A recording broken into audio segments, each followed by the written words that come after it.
अब्बास हैदर, यही तो नारा एक बार अब्बास हैदर को ओपनिंग कमेंट आ जाए, ओबीसी की भागीदारी को जो कम थी, सुनने के लिए नहीं बैठे हैं, बोलने के लिए। ठीक है अब्बास जी, थोड़ा सा आप जब पैनलिस्ट बुलाएं तो उनको बराबर का समय देने का कष्ट करें। देखिए, पहली बात यह है, कल ओम प्रकाश राजभर जी कह रहे थे कि मैं भारतीय जनता पार्टी की जो लोकसभा प्रत्याशी है उनका विरोध करूंगा। आज वो राजभवन में जाकर के शपथ लेते हैं। इससे पहले जब जब मुख्यमंत्री जी की गाड़ी राजभवन की ओर जाती थी, सारे जो सहयोगी दल थे, उनके जितने नेता थे, वो खुश हो जाते थे कि शायद हमारा नंबर आया। पिछले 1 साल 1.5 साल से हम लोग सुन रहे हैं अब की होली, अब की दिवाली। खैर चलिए, मैं उनको शुभकामनाएं दूंगा कि वो मंत्री बने। लेकिन सवाल ये है कि अब आप जनता के बीच में किस मुंह से जाएंगे?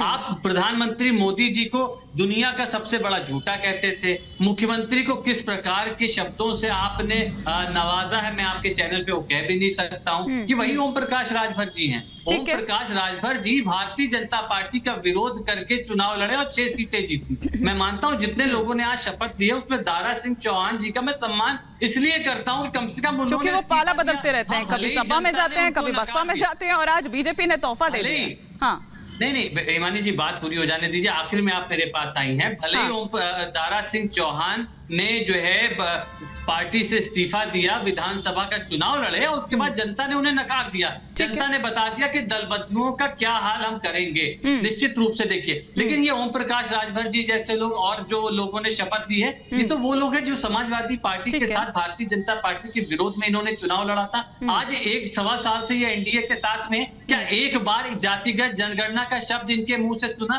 क्या आपने बहुत सारी बातें कह दी अब्बास हैदर जी, बात करेंगे। अब एक बार इन बातों का जवाब ले लेती हूँ ज्ञानेंद्र जी से, क्योंकि आपने शिक्षक भर्ती के अभ्यर्थियों की बात करते थे, आज 69,000 शिक्षक अभ्यर्थियों के बारे में। पहले आपने राजभर जी की पार्टी पर, राजभर जी पर जो आरोप लगाए हैं उन पर जवाब ले लेती हूँ ज्ञानेंद्र जी से, फिर आगे बात करते हैं। जी ज्ञानेंद्र जी, उन आरोपों पर क्या कहना है आपका? मैं सबसे पहले बताना चाहूंगा कि सलेमपुर जो लोकसभा सीट है, वहां के प्रत्याशी के ऊपर कोई भी टीका टिप्पणी हमारे नेता क्यों नहीं कहा? क्या बात कर रहे हैं? कहा है कि निकम्मा है, एकदम निकम्मा कहा है। सुनिए, मैं बता रही हूँ निकम्मा कहा है, और ये कहा है कि ये क्या करेगा, ये तो 5,000 किसी एक गरीब को नहीं दिला पाया। मैं कल का इंटरव्यू आपको चलवा के दिखा सकता हूँ। मैं कल का इंटरव्यू, वहां पे एक राजभर समाज के प्रत्याशी थे पहले, जो सांसद थे पिछली बार, और उन सांसद महोदय के बारे में उन्होंने कहा, क्योंकि हमारी उस रात को माननीय अमित शाह जी से उनकी मुलाकात हुई थी, तो कार्यक्रम स्थल पहुंचने में देरी हो रही थी, तो वो समाज को भड़का रहे थे कि वो नहीं आएंगे, ऐसी मीटिंग नहीं होगी, आप लोग वापस जाइए। उनके बारे में ये शब्द कहते कि चिकित्सा के लिए आपको एक भी पैसा नहीं दिलवाया। दूसरी चीज उन्होंने जो बताई कि गाली दी या ये दिया, मैं इनसे पूछना चाहता हूँ, चाचा शिवपाल यादव जी ने माइक से अखिलेश जी के हाथ से छीना था कि नहीं छीना था? मुलायम सिंह यादव उन्होंने माइक छीन लिया था, लेकिन कौशल कांत जी माइक से जो बात कह गए राजभर, अमित शाह जी से उनकी क्या बातचीत हुई है, क्या उन्होंने कहा, क्या इन्होंने कहा, वो सब मतलब अनगाइडेड मिसाइल। इसीलिए मैंने कहा था अपने सहयोगी से जब मैं बात कर रही थी, 1 सेकंड ज्ञानेंद्र जी आ रही हूँ, क्योंकि आपको भी पता है, इससे पहले जब पिछली बार भी थे वो सरकार में मंत्री पद पर थे, वो अलग बात है कि अपने विभाग से वो खुश नहीं थे। किस तरह से गठबंधन विरोधी गतिविधियां देखी गई, इसीलिए उनको निकाल दिया गया था। भारी तो नहीं पड़ेंगे, मजबूत करने के लिए लेकर आए हैं आप लोग, नुकसान तो नहीं झेलना पड़ेगा? नहीं, मैं हिमानी जी, भारतीय जनता पार्टी ने अपने स्टैंड में कोई बदलाव नहीं किया है। उसकी विचारधारा बहुत साफ है, और जो भी आदमी उस विचारधारा से में एग्री करता है, जो उसका पालन करता है, उसका स्वागत है। और इसी का नाम है सबका साथ, सबका विकास, सबका प्रयास और सबका विश्वास। और सबके विश्वास और सबके साथ से देश की सरकार चल रही है और प्रदेश की सरकार चल रही है। लोग बदलते हैं, भारतीय जनता पार्टी का स्टैंड कभी नहीं बदला है। उसके विचारधारा, उसके मुद्दे, उसकी देश के लिए घनिष्ठता और निष्ठा हमेशा से फिक्स रही है। लोग बदलते रहे, भारतीय जनता पार्टी वही है, वही रहेगी। और इसीलिए प्रदेश की जनता यह नारा दे रही है, फिर एक बार मोदी सरकार, अब की बार 400 पार। और इसके आगे जाके कहती है कि सही चुना था, सही चुनेंगे, यही चुना था, यही चुनेंगे। तो सही चुना था, सही चुनेंगे, ये कहेंगे आप? रफू रफू कहते रहिए, आपकी रणनीति क्या है ये बता दीजिए। नारा है, मैंने तो बोल दिया, पीडीए इंडिया अलायंस की रणनीति है पिछड़ा, दलित, आदिवासी का सशक्तिकरण और सत्ता में भागीदारी बराबर की।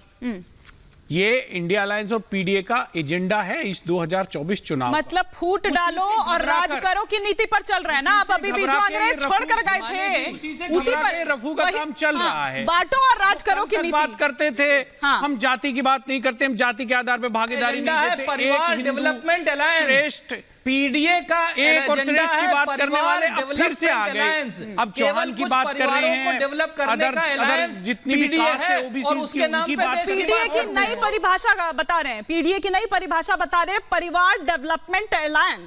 परिवार तो इन्होंने अभी अशोक चौहान जी को लिया और वो किस परिवार से आते हैं थोड़ा इनको पता होना चाहिए। अपने डेवलपमेंट इन्होंने कल परसों बांसुरी स्वराज जी को टिकट दिया। बांसुरी जी कौन से परिवार से आती है कृपया बता दीजिए। मिश्रा जी बांसुरी जी के परिवार के बारे में जानते हैं आप? बांसुरी जी माननीय सुषमा स्वराज अशोक चौहान के अशोक चौहान साहब को जिनको आपने राज्यसभा में भेजा है, महाराष्ट्र भारतीय जनता पार्टी के कार्यकर्ताओं के हक को मार के भेजा है। उन अशोक चौहान के परिवार के बारे में थोड़ा देश को बताने की आपको जरूरत है। जिस अशोक चौहान के बारे में आपने ये कहा था कि शहीदों की विधवाओं का नीलू जी, हालांकि मेरे पास बिल्कुल समय नहीं है, लेकिन छोटे से 30 सेकंड भी नहीं है मेरे पास। एक सेकंड देखिए बात यह है कि सिर्फ नारों की बात नहीं है। 2014 के बाद अमित शाह ने जिस ढंग से उत्तर प्रदेश की राजनीति को बदल दिया है उसके मूल में जाना होगा, समझना होगा, तभी विपक्ष चाहे पीडीए लाए चाहे कुछ भी लाए तभी सफल हो पाएगा। क्योंकि 14 में जो जीत थी वो 17 में उससे बड़ी जीत थी। 19 में झटका लगने की संभावना थी, वो रुक गया। 22 जीत गए। नागर जी बिल्कुल भी समय नहीं है, बिल्कुल भी समय नहीं है। नागर जी मैं माफी के साथ रोक रही हूँ। मैं माफी के साथ रोक रही हूँ। समय थोड़ा सा आज कम मिला क्योंकि उधर शपथ ग्रहण समारोह जो है वो चल रहा था, लेकिन बहुत शुक्रिया आप सभी मेहमानों का हमारे साथ जुड़ने के लिए। आज के सफर में फिलहाल इतना ही, यहाँ रुकेंगे एक ब्रेक।